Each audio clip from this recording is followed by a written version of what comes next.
Hi guys, எல்லோரும் எப்படி இருக்கீங்க? எல்லோரும் நல்லா இருப்பீங்க தெரியும். பட் இருந்தாலும் கேட்காம இருக்கக்கூடாது இல்லையா? ஸோ அதனால தான். அண்ட் இன்னைக்கு என்ன வீடியோ பார்க்க போகிறோன்னு சொல்லிட்டு நீங்கள் தமிழில் பார்த்துருப்பீங்க. எஸ், நம்ம அதான் இன்னைக்கு பார்க்க போகிறோம். அண்ட் நான் தான் சேனல் கிரிஷ் ரெசிடெக்ஸோட ஃபவுண்டர் அண்ட் சிஇஓ. ஓகே, நம்ம வீடியோக்குள்ளே போகலாம். எஸ், நீங்கள் நாலுன்றதில் எல்லாருமே காமனாக இந்த ப்ராப்ளத்தை ஃபேஸ் பண்ணியிருப்போம். என்னன்னா 10th முடித்த உடனே நம்மளை வந்து 11th 12th ஜாயின் பண்ணலாமா, ஒரு டிப்ளமோ ஜாயின் பண்ணலாமா, ஒரு ஐடிஐ ஜாயின் பண்ணலாமா, சில ஃப்ரெண்ட்ஸ்லாம் வந்து நம்ம அக்கௌண்ட்ஸ் குரூப் போகலான்னு சொல்லியிருப்பாங்க. சில பேர் வந்து சயின்ஸ் குரூப் வேணான்னு சொல்லியிருப்பாங்க. ஏன்னா அதில் வந்து நிறைய மேக்ஸ் வரும்ன்றதுனால நம்ம அந்த பல கன்ஃபியூஷன்ஸ்லாம் தாண்டி நம்ம வந்து சயின்ஸ் குரூப்பை ஃபிக்ஸ் பண்ணி நம்ம 11th போய் ஜாயின் பண்ணியிருப்போம். நம்ம நினச்சிருப்போம், ஓகே இவ்வளோ கன்ஃபியூஷன்ஸ் இருந்துச்சு, நம்ம எல்லாமே முடிச்சுட்டு நம்ம 11th வந்து ஜாயின் பண்ணிட்டோம்னு நினச்சா அதுதான் கிடையாது. அங்கே தான் நம்மளோட கதையோட ஸ்டார்டிங் பாயிண்ட்டே. அங்கே தான் வந்து நம்மளுக்கு ஸ்டார்ட் பண்ணியிருப்பாங்க physics, chemistry, maths, computer science, அப்படி இப்படின்னு சொல்லிட்டு நம்மளை எல்லாமே மக்கப் பண்ணி அப்படி பண்ணி இப்படி பண்ணி குட்டி கண்ணம் போட்டு சிக்கி சின்ன பின்னமாயி நம்ம 12th வந்து போர்டு எக்ஸாம் அட்டன் பண்ணி போர்டு எக்ஸாமும் நல்லா பண்ணி கடைசி ரிசல்ட்டுக்கு வெயிட் பண்ணுற டைமில் சொல்லி வச்ச மாதிரி எல்லாருக்குமே வந்து மேக்ஸில் மார்க் கம்மியாக ஆயிரும். எனக்கும் அப்படி தான் ஆச்சு, மேபி உங்களுக்கும் அப்படி தான் ஆயிருக்கும்னு நினைக்கிறேன். நல்லா ஸ்கோர் பண்ணியிருந்தீங்கன்னா குட். ஸோ அந்த மாதிரி வந்து எனக்குமே வந்து மேக்ஸில் வந்து ஒரு கம்மியான மார்க், கம்மின்றதை தாண்டி ரொம்ப கம்மியான மார்க் ஆயிடுச்சு. உடனே வந்து நான் நினச்சேன், ஓகே என்னடா இது மேக்ஸில் வந்து மார்க்லாம் கம்மியாயிடுச்சு, என்னடா இது அடுத்து வந்து நம்ம இன்ஜினியரிங் ஜாயின் பண்ண முடியாது போலயே, ஓகே பிஎஸ்சி தான், இல்லைனா வந்து இந்த சயின்ஸ் குரூப் எடுத்ததே வேஸ்ட்டு, ஆர்ட்ஸ் குரூப் தான் போகணும் போல அப்படி இப்படின்லாம் நினச்சி அப்படின்னு பார்த்தா கரெக்டாக வந்து கவுன்சிலிங்கோட டேட் வரும். நம்ம எங்கேருந்து கவுன்சிலிங் போடுறதுக்கு, நம்ம தான் கட் ஆஃபே இல்லையே. சரின்னு சொல்லிட்டு என்ன பண்ணலான்னு யோசிச்சுட்டே இருந்தா கரெக்டாக நம்ம ஃபேமிலியிலேருந்து ஒருத்தர் கால் பண்ணுவாங்க. என்னங்க உங்கள் பையனுக்கு மேக்ஸில் மார்க் கம்மியாயிடுச்சா, போச்சு போங்க இன்ஜினியரிங் படிக்கலான்னு படிக்க வைக்கணும்னு ஆசைப்பட்டீங்க, ஒன்றும் பண்ண முடியாது இதுக்கப்புறம், ஓகே எதனா ஒரு ஆர்ட்ஸ் குரூப்பை சேர்த்து விடுங்க அப்படின்னு அவங்க வந்து சொல்லிட்டு போயிடுவாங்க. முடிஞ்சு கதை. நம்மளோட எல்லாரோட பார்வையும் நம்ம பக்கம் திரும்பும், என்னடா மார்க் கம்மியாக எடுத்துட்டோம் அப்படின்னு சொல்லிட்டு. இல்லையா? கண்டிப்பாக அதை நீங்கள் ஃபேஸ் பண்ணியிருப்பீங்கன்னு நான் நினைக்கிறேன். நான் ஃபேஸ் பண்ணேங்க. ஓகே, நெக்ஸ்ட் என்ன பண்ணுவாங்க, நம்ம என்னதாடா பண்ண போகிறோம், நம்ம இது பண்ணி பார்த்தா கவுன்சிலிங் டேட்டும் வந்துடும். சரி கட் ஆஃப் போட்டு பார்த்தா நம்ம இன்ஜினியரிங் சீட்டுக்கே எலிஜிபிள் இல்லாத அளவுக்கு நம்மளுக்கு ஒரு கட் ஆஃப் மார்க் இருக்கும். எனக்கு அப்படி தான் இருந்துச்சு. ஓகே, அதுக்கப்புறமா என்னாச்சு, நம்ம வந்து கட் ஆஃபும் போட முடியாமல் ஒன்றும் பண்ண முடியாமல் பிளாங்காக கொஷின் மார்க்கோட உட்காந்து நின்னோம்னா அப்போதாங்க ஒரு கால் வந்துச்சு. இந்த வீடியோவோட ஸ்பான்சர் யாருன்னு பார்த்தீங்கன்னா ரெசிவெக்ஸ் தான். இது என்னன்னு பார்த்தீங்கன்னா, நாங்கள் school projects, college projects, hardware projects, software projects, Capstone projects எல்லாமே நாங்கள் வந்து லோ பட்ஜெட்டில் பண்ணி கொடுக்குறோம். நம்மளோட சர்வீசஸ் என்னன்னு பார்த்தீங்கன்னா, மைக்ரோ கண்ட்ரோல் ஆட்டோமேஷன், சாஃப்ட்வேர் டெவலப்மெண்ட்டாக இருக்கட்டும், பிசிபி டிசைன் அண்ட் டீபக்கிங்காக இருக்கட்டும், அண்ட் 3D பிரிண்டிங் சர்வீஸாக இருக்கட்டும். நாங்கள் ரெண்டு பண்ணுறோம் கைஸ். 3D பிரிண்ட் பண்ணியும் கொடுப்போம் அண்ட் டிசைன் பண்ணியும் கொடுப்போம். உங்ககிட்ட கேர்பிள் ஃபைல் இருந்துச்சுன்னா நீங்கள் இது வந்து இந்த புக் நவ் கிளிக் பண்ணி அதில் இருக்க ஃபைல் நீங்கள் அப்லோட் பண்ணிங்கன்னா நாங்கள் டிசைன் பண்ணி கொடுப்போம். அண்ட் அதே மாதிரி எங்ககிட்ட எலக்ட்ரானிக் ஸ்டோர்ஸும் இருக்கும் கைஸ். இப்போ ஃபார் எக்ஸாம்பிள் நீங்கள் பண்ணுற ப்ராஜெக்ட்ஸுக்கு காம்பனன்ட்ஸ்னு இருக்கும் இல்லையா, அந்த காம்பனன்ட்ஸ் வந்து நீங்கள் கிளிக் பண்ணி நீங்கள் அந்த காம்பனன்ட்ஸை நீங்கள் லிஸ்ட் அவுட் பண்ணிட்டீங்கன்னா எங்கள் டீம் சைட்லேருந்து உங்களுக்கு கால் பண்ணி உங்கள் ப்ராஜெக்ட்ஸுக்கு என்ன ஹெல்ப்பு, என்ன காம்பனன்ட்ஸ் தேவைப்படுது, சப்போஸ் எக்ஸஸாக என்ன காம்பனன்ட்ஸ் தேவைப்படுது, இந்த காம்பனன்ட்ஸ்லாம் தேவையா என்னன்னு சொல்லிட்டு அவங்க அதை டிஸ்கஸ் பண்ணிட்டு உங்களுக்கு ஃபைனலைஸாக உங்கள் காம்பனன்ட்ஸ் வந்து உங்கள் வீட்டுக்கு அட்ரஸ் பண்ணிப்பாங்க. ஆர் எல்ஸ் நீங்கள் உங்கள் வீடு இங்கே ஆஃபீஸ் பக்கத்தில் இருக்குது அப்படின்னாலும் நீங்கள் வந்து எங்கள் ஆஃபீஸில் கூட வந்து கலெக்ட் பண்ணிக்கலாம். அண்ட் அதே மாதிரி நாங்கள் ஒர்க் ஷாப்ஸும் கண்டக்ட் பண்ணுறோம் கைஸ். அப்பப்போ ஒர்க் ஷாப்ஸ் கண்டக்ட் பண்ணுவோம். நாங்கள் கண்டக்ட் பண்ணும்போது நான் யூடியூப்லேயும் நான் வீடியோ போடுவேன். அதே சமயம் நீங்கள் இந்த வெப்சைட்டை செக் பண்ணி பார்த்தீங்கன்னா எப்பப்போ ஒர்க் ஷாப்ஸ் இருக்குது, என்னென்ன ஒர்க் ஷாப்ஸ் இருக்குன்னு பார்த்துட்டு நீங்கள் கூட வந்து பார்ட்டிசிபேட் பண்ணிக்கலாம் கைஸ். அண்ட் சப்போஸ் உங்களுக்கு எதனா என்கொயரி இருக்குது அப்படின்னா நீங்கள் வந்து எங்கள் என்கொயரி ஃபார்ம் கிளிக் பண்ணுங்கள். அண்ட் கான்டாக்ட் அஸ் ஃபார்ம்லேயும் நீங்கள் போனீங்கனாலே உங்களுக்கு தெரியும். எதுக்குன்னு பார்த்தீங்கன்னா, நீங்கள் ஏதோ ஒரு ப்ராஜெக்ட்ஸ் பண்ணுறீங்க, அதுக்கு ஒரு கைட்னஸ் தேவைப்படுது, ஹெல்ப் தேவைப்படுது அப்படின்னா நீங்கள் இதில் நீங்கள் ரீச் அவுட் பண்ணுங்கள். கண்டிப்பாக வந்து எங்கள் டீம் சைட்லேருந்து உங்களுக்கு கால் பண்ணி உங்கள் ப்ராஜெக்ட் என்ன ஹெல்ப் தேவை, என்ன பண்ணணும், ஏது பண்ணணும்னு சொல்லிட்டு உங்களை ரீச் அவுட் பண்ணுவாங்க. அண்ட் 24/7 கஸ்டமர் சர்வீஸ் இருக்குது. நீங்கள் எப்போ வேணால் இதை ரீச் அவுட் பண்ணிக்கலாம். சரிங்களா? அண்ட் இது எங்களோட ப்ராஜெக்டோட லிஸ்ட்டு. உங்களுக்கு இந்த சைட்லேருந்து என்ன ப்ராஜெக்ட்ஸ் வேணும்னாலும் நீங்கள் பார்த்துட்டு எங்களுக்கு ஃபோன் பண்ணியோ இல்லை வாட்ஸ்அப்லேயும் நீங்கள் இது பண்ணிங்கன்னா எங்கள் சைட்லேருந்து உங்களுக்கு கால் பண்ணுவாங்க. இதை நீங்கள் கிளிக் பண்ணிங்கன்னா ஆட்டோமேட்டிக்காக வாட்ஸ்அப் ஓப்பன் ஆயிரும். நீங்கள் செக் பண்ணிக்கலாம் கைஸ். சரிங்களா? நீங்கள் ஏதாவது வந்து இன்ஜினியரிங் அட்மிஷன் வந்து என்கொயரி பண்ணுறீங்களான்னு சொல்லிட்டு எங்களுக்கு வந்து ஒரு ஃபோன் வந்துச்சு. சரி ஓகே. அப்பாவும் என்ன சொன்னார், ஆமாம் இன்ஜினியரிங் என்கொயரி பண்ணிட்டு இருக்கோம் அப்படின்னாங்க. ஓகே என்ன மார்க்குலாம் கேட்டாங்க. நாங்கள் வந்து நான் எடுத்தேன் இல்லையா, அந்த மார்க்லாம் வந்து நான் வந்து அவங்களுக்கு சொன்னேன்.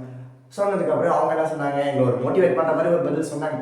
ஓகே நல்ல மார்க் தான் எடுத்திருக்காரு, ஓகே வெறும் மேக்ஸில் தான் கம்மியாக இருக்குது, ஓகே அப்படின்னு சொல்லிட்டு நீங்கள் வந்து காலேஜ் வந்து பாருங்கள், நம்ம வந்து அட்மிஷன் ப்ராசஸ் பண்ணிக்கலாம், நாங்கள் வந்து டொனேஷன் வாங்க மாட்டோம், வெறும் வந்து உங்களுக்கு மார்க்குக்கு அந்த ரேஞ்ச் என்னவோ அதுக்கேற்ற மாதிரி ஃபீஸ் மட்டும் நாங்கள் பார்ப்போம் வாங்குவோம் அப்படின்னு மாதிரி அவங்க சொல்லியிருந்தாங்க.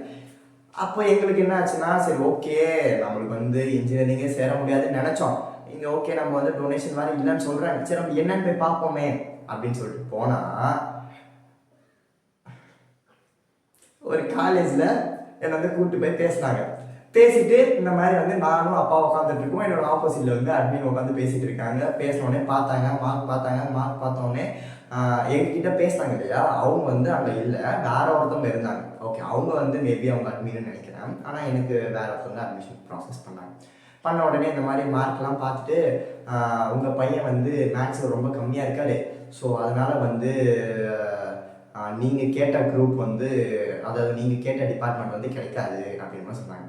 அப்படின்னடா டிபார்ட்மெண்ட் நீ கேட்ட அப்படின்னீங்கன்னா, அதான் உங்களுக்கே தெரியுமே, எல்லாருமே ஃபஸ்ட்டு போயிட்டு கம்ப்யூட்டர் சயின்ஸ் தானே கேட்போம், அதே மாதிரி நானும் போய் கேட்டேன். அப்போ அவங்க என்ன சொன்னாங்கன்னா வந்து கம்ப்யூட்டர் சயின்ஸ் வந்து உங்களுக்கு கண்டிப்பாக கிடைக்காது, எலிஜிபிள் கிடையாதுன்ட்டாங்க. சரின்னு சொல்லிட்டு நான் எங்கள் அப்பாவை பார்க்க, எங்கள் அப்பா என்ன பார்க்க, 2 பேருமே பார்த்துட்டு இருந்தோம். அவங்க எங்களை பார்க்குறாங்க, நாங்கள் 2 பேரும் பார்த்துட்டு இருந்தோம். சரி ஓகே நீங்கள் வந்து கம்ப்யூட்டர் சயின்ஸ் தானே கிடைக்காது, நீங்கள் வந்து இசிஇ சூஸ் பண்ணிக்கோங்களேன் அப்படின்னாங்க. எங்களுக்கு வந்து ஆக்சுவலாக எனக்கு தெரியும் இசிஇன்னு சூஸ் பண்ணால் எங்களுக்கு தெரியும் அது வந்து எலக்ட்ரானிக் கம்யூனிகேஷன் சொல்லி தெரியும். ஆனால் நான் எதிர்பார்த்தது வந்து computer science, IT jobs, software அந்த மாதிரிலாம் ஒரு கனவு காண்டிருந்தேன் 12th ஒரு ட்ரீமு. ஓகேங்களா, அப்போல்லாம் வந்து எங்களுக்கு பைத்தான் இருக்கும் 12th, மேபி இப்போ எப்படின்னு தெரியல. நான் படிக்கும்போது வந்து பைத்தான் இருக்கும். அப்போல்லாம் வந்து அந்த பைத்தான்லாம் கொஞ்சம் நல்லா வந்து கோட் பண்ணி அப்படி இப்படி ஒரு மாதிரி நான் வந்து ரொம்ப பெரிய லெவலில் ட்ரீம் பண்ணியிருந்தேன். கம்ப்யூட்டர் சயின்ஸ்லாம் கிடச்சிரும், நம்ம அப்படி போயிடும், சாஃப்ட்வேரில் வந்து நல்லா கை நிறைய சம்பாதிக்கலாம் அப்படின்ற மாதிரி ஒரு மைண்ட் செட்டில் இருந்தேங்க. அதுக்கப்புறமா வந்து அவங்க சொன்னாங்க, நீங்கள் இசிஇ ஏன் சூஸ் பண்ணக்கூடாதுன்னு கேட்டாங்க. வேறு வழி இல்லையே, அதை இன்ஜினியரிங் எடுக்கணும்னு ஆகிப்போச்சு, இசிஇ சூஸ் பண்ணி தானே ஆகணும். சரின்னு சொல்லிட்டு எங்கள் அப்பா ஒரு டவுட் கேட்டார், இசிஇனா என்னென்ன அப்படின்னு அவங்க கேட்டாங்க அப்பா. அப்போ அவங்க சொன்னாங்க, சார் இசிஇலாம் நீங்கள் ஏன் கம்ப்யூட்டர் சயின்ஸ் பார்க்குறீங்க, நீங்கள் இசிஇ எடுத்தீங்கன்னா ஹார்ட்வேரும் போகலாம், சாஃப்ட்வேரும் போகலாம். கண்டிப்பாக உங்களுக்கும் சொன்னாங்க தானே, எனக்கும் சொன்னாங்க. சரி ஓகே, எங்கள் அப்பா கேட்குறாரு, சாஃப்ட்வேர்னா எப்படி மேம், அப்போது கம்ப்யூட்டர் சயின்ஸு அது சாஃப்ட்வேர் போகிறாங்க, இதுலேயும் அப்போ சாஃப்ட்வேர்லாம் போகலாமா? ஐயோ சார் நீங்கள் வேறு, நிறைய பேர் வந்து அதில் தான் போய் விழுவாங்க, ஆனால் ஈஸி தான் சார் வந்து அடுத்த ஒரு 10 வருஷத்துக்கு ஈஸி தான், ஸோ அதனால் வந்து ஹார்ட்வேர்லேயும் போகலாம் சாஃப்ட்வேர்லேயும் போகலாம் அப்படின்ற மாதிரி சொன்னாங்க. எங்கள் அப்பாவும் வந்து வெளியே கூப்பிட்டு வந்து, என்னடா இப்படி நீ எடுத்த மார்க்குக்கு இதுதான் கிடைக்குதுன்றாங்க, வேறு எங்கேயும் இது பண்ண முடியாது, என்ன ஆச்சு, என்ன பண்ணிடலாமா, படிச்சிடலாமா, ஓகேவா அப்படின்னாரு. பா ஓகேப்பா அப்படி இப்படின்னு சொல்லியாச்சுங்க. அவ்வளோதான், என்னோட பேர் போட்டு பக்கத்தில் இசின்னு போட்டு ரெஜிஸ்டர் நம்பர் போட்டு ஃபீஸும் கட்டியாச்சு. ஃபஸ்ட் இயரில் போய் உட்காடுறேன். நீங்களும் போய் உட்காந்துருப்பீங்க. என்னோட கரிக்குலத்தை எடுத்து பார்த்தா single sum system, DSP, circuit, digital circuit, antenna, அப்புறமா semiconductor, biology, EVS, M1, M2, M3, ஐயோயோயோயோ என்னன்னே புரியாத சப்ஜெக்ட்ஸ்லாம் இருந்துச்சுங்க. சரி ஓகே அப்படின்னு சொல்லிட்டு first year, second year, third year, fourth year ஃபுல்லாக முடிச்சுட்டு இன்டர்னு, அப்புறமா பிளேஸ்மெண்ட்டு, என்னென்னவோ எல்லாத்தையும் குட்டிக்காரனெல்லாம் அடித்து உக்காந்து பார்த்தா ஒரு நாலேஜுமே இல்லை. ஃபைனல் இயர் வந்தாச்சு, என்னடா பண்ணுறதுன்னு யோசிக்கும் போது அப்போ தான் அவரு சொன்னது ஞாபகம் வரும். யார் அட்மின் சொன்னாங்க இல்லையா, அதாவது நம்ம இசி டிபார்ட்மெண்ட் எடுத்தால் சாஃப்ட்வேரும் போகலாம் ஹார்ட்வேரும் போகலான்னு சொல்லிட்டு, நம்ம எடுத்தது இசி டிபார்ட்மெண்ட்டு, கோர் சப்ஜெக்டில் நம்மளுக்கு நாலேஜ் இல்லை, நம்மளுக்கு தெரிஞ்சு போச்சு. அடுத்து நம்ம மைண்ட் எங்கே போகும், கண்டிப்பாக சாஃப்ட்வேர் தான் போகும். திருப்பி ஸ்க்ராட்ச்லேருந்து ஸ்டார்ட் பண்ணணும்.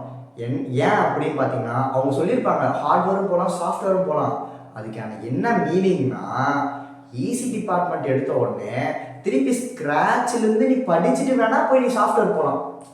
அதுக்காக வந்து ஈசி டிபார்ட்மெண்ட் எடுத்துட்டா உங்களுக்கு சாஃப்ட்வேர் சொல்லி கொடுப்பாங்கன்றது அர்த்தம் கிடையாது. ஈசி டிபார்ட்மெண்ட் எடுத்தாச்சு, ஈசி டிபார்ட்மெண்ட் சப்ஜெக்ட்ஸ் இருக்கும். சப்போஸ் எனக்கு சாஃப்ட்வேர் போகணும் அப்படின்னா திருப்பி ஸ்க்ராட்ச்லேருந்து எல்லாமே நீங்கள் கோடிங்கெல்லாம் கற்றுக்கிட்டு யூஐ யூஎக்ஸ் டிசைன் எல்லாமே கற்றுக்கிட்டு அப்புறமா நம்ம வேணால் போய்க்கலாம். இதுதான் அவங்களோட லாஜிக்கு. சரி நம்மளுக்கும் வந்து ஹார்ட்வேரில் வந்து சுத்தமாக வந்து நாலேஜே இல்லையே, அடுத்து நம்மளோட பார்வை எல்லாமே சாஃப்ட்வேர் சைடு தானே போகும். கண்டிப்பாக இல்லையா, உங்களுக்கும் அதெல்லாம் யோசிச்சிருப்பீங்க. ஸோ அதனால தான் இந்த வீடியோவே நீங்கள் பார்க்குறீங்க. அப்போ தான் நான் என்ன நினச்சேன் அப்படின்னா, சரி ஓகே நம்ம சாஃப்ட்வேரில் போகலாம் அப்படின்னு நான் நினச்சேன். ஏன் சாஃப்ட்வேரில் போகலாம் நம்ம எல்லாருமே நினைக்கிறோம் அப்படின்ற மீனிங் என்னென்னா, எதுக்காகனா சாஃப்ட்வேர்னால் நம்மளுக்கு ஒரு மைண்ட் மேப் இருக்கும். அதாவது சாஃப்ட்வேரு நம்ம ஒரு ஐடி டிபார்ட்மெண்ட்டுக்குள்ளே போனோம்னா இதை படிக்கணும், இதை படிச்சதுக்கப்புறம் இந்த ஸ்கில் இருக்கணும், இந்த ஸ்கில்லுக்கு அப்புறமா இந்த ஸ்கில் இருக்கணும், இந்த ஸ்கில் எல்லாமே இருந்துச்சுன்னா நம்ம வந்து ஒரு வெப் டெவலப்மெண்ட்டோ இல்லைனா ஒரு ஆப் டெவலப்மெண்ட்டோ இல்லை ஃப்ரண்ட் எண்டோ பேக் எண்டோ யூஐயோ யூஎக்ஸோ, ஸோ நம்ம எல்லாமே வந்து ஒரு ஒரு ஒரு பார்த்து இருக்கும். இது முடிச்சதுக்கப்புறம் இது, இதுக்கப்புறம் இது, இதுக்கப்புறம் இது, இதெல்லாம் நம்ம ஸ்கில்லை பண்ணிட்டோம்னா கண்டிப்பாக வந்து நம்ம சாஃப்ட்வேர் சைடில் போயிடலாம்னு சொல்லிட்டு. இதே நீங்கள் இசிஇ டிபார்ட்மெண்ட்டுக்கோ இல்லை ஒரு கோருக்கோ வந்து நீங்கள் இதை தான் இந்த ஸ்கில் தான் தேவைன்னு சொல்லிட்டு கண்டிப்பாக உங்களுக்கு தெரியாது இல்லையா. அதே ஒரு டவுட்டில் தான் நீங்கள் நான்ன்றதுல எல்லாருமே இருக்காங்க. நான் பார்த்த வரைக்குமே என்னோட ஃப்ரெண்ட்ஸாக இருக்கட்டும் இல்லைனா வந்து என்னோட காலேஜ் மேட்ஸாக இருக்கட்டும், நான் பார்த்த வரைக்குமே, அதாவது இப்போ நம்ம வந்து உங்களுக்கே நல்லாவே தெரியும், நம்ம வந்து இப்போ ஒரு சின்ன ஸ்டார்ட் அப் ஸ்டார்ட் பண்ணி நம்ம எல்லாருக்குமே வந்து சொல்லி கொடுத்துருக்கோம் ஒரு இன்ஸ்டியூட் மாதிரி. அதுலேயுமே வந்து யாருக்குமே வந்து ஒரு ஈஸி படிச்சிருக்காங்க, ஆனால் அவங்களுக்கு வந்து அதில் ஒரு நாலேஜுமே இல்லை.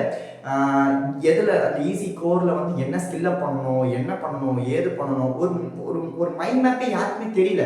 ஸோ அதனால் எல்லாமே என்ன நினச்சிட்டு இருக்காங்கன்னா, ஈஸினாலே வந்து கொஞ்சம் கஷ்டம், ஹார்ட்வேரை விட சாஃப்ட்வேர் ஈஸி, சாஃப்ட்வேர்னா ஈஸியாக எல்லாமே வந்து போயிடலாம், ஹார்ட்வேர் கம்பேர் பண்ணால் எந்த ஸ்கில்லை டெவலப் பண்ணணும்னு தெரியாது, அந்த ஸ்கில்லை டெவலப் பண்ணால் நமக்கு அதில் ஜாப் கிடைக்குமான்னு தெரியாது, அதில் ஜாப் கிடைச்சாலுமே அதில் வந்து சஸ்டெயின் ஆக முடியுமான்னு தெரியல அப்படின்னு எல்லாமே ஒரு ஒரு குழப்பத்தில் இருக்கிறதுனால தான் யாருமே வந்து இந்த கோர் ஜாபை யாருமே விரும்புறதில்லை. எல்லாமே சாஃப்ட்வேர் போகிறாங்க. ஏன்னா சாஃப்ட்வேர்னா எல்லாமே ஸ்ட்ரக்சர்டாக இருக்கு இல்லையா. ஸோ அதனால் அப்போ தான் நான் முடிவு பண்ணேன், இதுக்கு ஒரு சொல்யூஷன் கொண்டு வரணும். ஏன்னா நான் எப்படி வந்து இந்த இடத்துல நின்று இவ்வளோ டீட்டெயிலாக பேசிகிட்டு இருக்கேன் அப்படின்னா, நான் எவ்வளோ ரிசர்ச் பண்ணணும், அவ்வளோத்தையும் நீங்கள் ரிசர்ச் பண்ணிங்கன்னா கண்டிப்பாக உங்களுக்கு ஈஸியே கோருன்ற மேலே நிறைய வெறுப்பு உண்டாக்கும். அது எனக்கு நல்லாவே தெரியும். ஆனால் இது எல்லாமே ஈஸியாக எப்படி எடுத்துகிட்டு வந்து உங்ககிட்ட கொடுக்குறது அப்படின்றதுக்காக தான் நாங்கள் என்னோட டீம்லாம் வேலை செஞ்சு உங்களுக்கு ஒரு வீடியோ ரெடி பண்ணி வச்சுட்டோம். இப்போது உங்களுக்கு அந்த வீடியோ வேணும் அப்படின்னா கண்டிப்பாக நீங்கள் கமெண்ட்டில் சொல்லுங்கள், இந்த வீடியோ எனக்கு வேணும் கண்டிப்பாக. ஏன்னா நானுமே இந்த கன்ஃபியூஷன் ஸ்டேஜில் இருந்தேன். ஸோ அதனால் கண்டிப்பாக எனக்கு இந்த வீடியோ வேணும், கண்டிப்பாக நீங்கள் கமெண்ட்டில் கேளுங்க, கண்டிப்பாக அந்த வீடியோ போஸ்ட் பண்ணுறோம். நான் ஏன் அந்த வீடியோ போஸ்ட் பண்ணாமல் இந்த வீடியோ பேசிகிட்டு இருக்கேன்னா, மேபி உங்களோட டைம் நான் வேஸ்ட் பண்ணிடக்கூடாது இல்லையா. ஏன்னா அந்த வீடியோ நான் எடுத்து முடிச்சிட்டேன், ஆனால் அந்த வீடியோ உங்களுக்கு யூஸ் இருக்கோ யூஸ் இல்லையோ, மேபி இப்போ நான் பேசுறது வந்து ஓகே நீங்கள் அந்த கன்ஃபியூஷன் ஸ்டேஜில் தான் இருக்கேன் அப்படின்னீங்கன்னா கண்டிப்பாக உங்களுக்கு நீங்கள் எப்படி இருக்கீங்களோ அதே மாதிரி தான் எல்லாரும் இருப்பாங்கன்ற என்னோட அசம்ஷன். ஸோ அந்த வீடியோ நான் கண்டிப்பாக கொடுக்கலாம். மேபி அந்த மாதிரி உங்களுக்கு அந்த ஒரு கன்ஃபியூஷன் ஸ்டேஜே இல்லை அப்படின்றப்போ அந்த வீடியோ வேஸ்ட்டு தானே. ஸோ அதனால் அந்த வீடியோ எடுத்து வச்சுட்டேன். ஆனால் உங்களுக்கு வேணும்னா கண்டிப்பாக நீங்கள் அந்த வீடியோ கேளுங்க, கண்டிப்பாக வந்து அந்த வீடியோ வந்து நாங்கள் போஸ்ட் பண்ணுவோம். அந்த வீடியோவில் என்னென்ன இருக்க போகுதுன்னா, ஈசி டிபார்ட்மெண்ட் எதுக்கு சூஸ் பண்ணணும், சூஸ் பண்ணதுக்கப்புறமா ஃபஸ்ட் இயர்லேருந்து 4th இயர் வரலையும் என்னென்னலாம் ஸ்டேஜஸில் என்னென்னலாம் பண்ணணும், ஈசி டிபார்ட்மெண்ட் சூஸ் பண்ணதுக்கப்புறமா என்னென்ன ஸ்கில் டெவலப் பண்ணணும், என்னென்ன கோர் ஜாப்ஸ் அவைலபிளாக இருக்குது, கோர் ஜாப்ஸில் எப்படி சஸ்டைனபிளாக இருக்கலாம், என்னென்னலாம் வந்து உங்களுக்கு ஜாப் ரோலில் வந்து நீங்கள் என்னென்னலாம் போகலாம் அப்படின்னு சொல்லிட்டு ஈசி டிபார்ட்மெண்ட்டுக்குன்ற ஃபுல் ஸ்ட்ரக்சர் பார்த்துமே வந்து நாங்கள் ரெடி பண்ணி வச்சுருக்கோம். ஸோ இதுதான் வந்து இந்த வீடியோ. உங்களுக்கு அந்த வீடியோ வேணும்னா கமெண்ட்டில் சொல்லுங்கள், கண்டிப்பாக அந்த வீடியோ நாங்கள் போஸ்ட் பண்ணுவோம். So thank you.